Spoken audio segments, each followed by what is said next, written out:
In this next video, I'm going to demonstrate how to flash a generator if your output voltage is less than residual voltage, meaning less than 8 volts.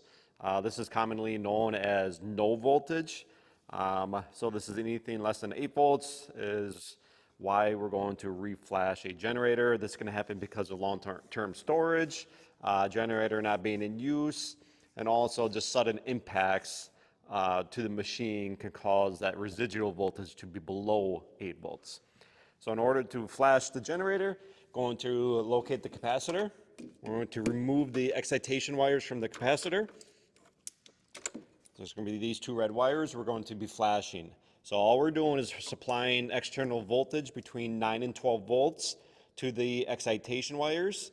We're just going to use the 12 volt battery on board here to flash the generator. So I'm going to grab some test leads, make my connections to my exciter wires.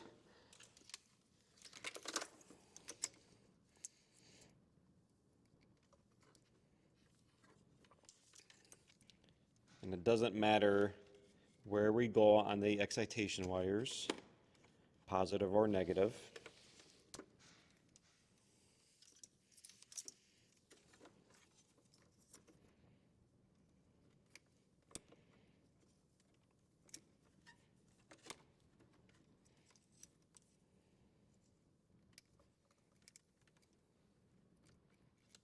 Okay, so we got those connections made. We're going to take my other side of my jumper wires here. And like I said, I'm going to use just the 12 volt battery located right here. And when you flash a generator, we're going to monitor the voltage on the deep sea controller as well as our meter. And we're looking for the voltage increase, telling us that the excitation field is functioning and working on the generator.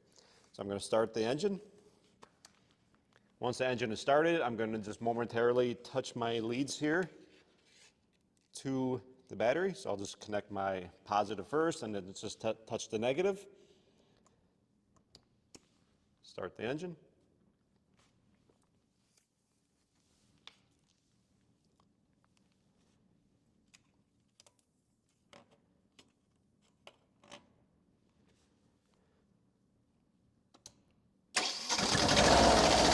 So right now I'm reading 8 volts.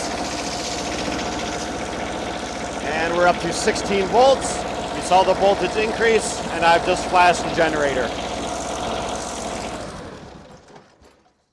So now that I've seen the voltage increase, I just determined that my excitation field or winding is functional and good.